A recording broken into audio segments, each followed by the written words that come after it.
Nature opening that deep freezer door again, and this air is as cold as what we had in December earlier this month. What's so jarring is that hundreds of these cities that are bitterly cold this morning, they set new record highs just last week. Take the Twin Cities, for example. Maple Grove, Minnesota. It's just outside of Minneapolis. You better believe folks are already ice skating. High temperatures, they're not high at all. Today will likely be the last day we hit freezing. 32 degrees is the high temperature in Maple Grove, and then it goes downhill from there. I was actually trying to look at when it might. Did you see them just wipe out on the ice? It's some video, but they're right up. They love it. They bounce back. They love it. 32 degrees. I don't know when we'll see temperatures get back to freezing in Maple Grove and more broadly the Twin Cities again. The next 10 days look like we will be solidly sub-freezing. So what do we have this morning? Really cold air mass. I would focus more on that blue temperature than the white one. The white one is the actual air temp, but Indianapolis, it feels like -3, 4 degrees as far south as St. Louis. Charleston sitting at a 13-degree wind chill, and Buffalo brutal.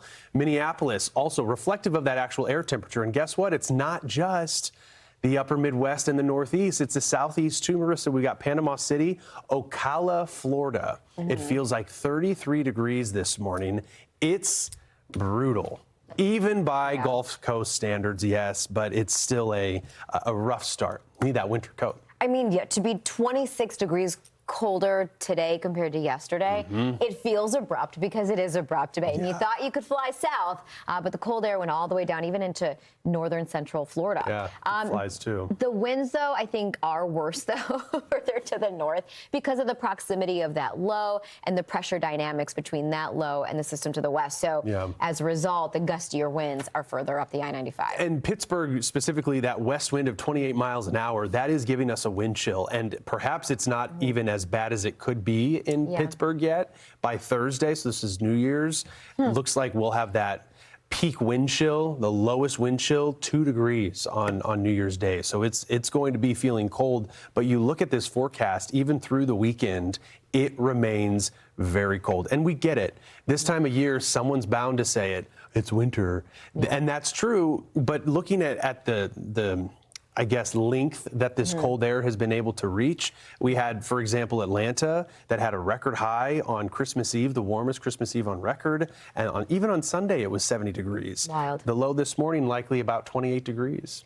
Bob was talking about that warm temperature in Atlanta, and I said, inappropriate. He was there, wasn't he? He was there. I don't know how I feel about this. It is December.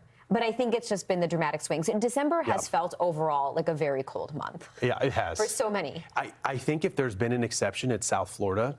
But we've got cold weather alerts that are in effect now for Fort Myers, for Naples, for some of these areas that are mostly subtropical year-round. You can get cold, but to have these cold weather advisories, and these are for tomorrow morning. So we're not done with the worst of the cold in the Southeast and the Gulf Coast yet.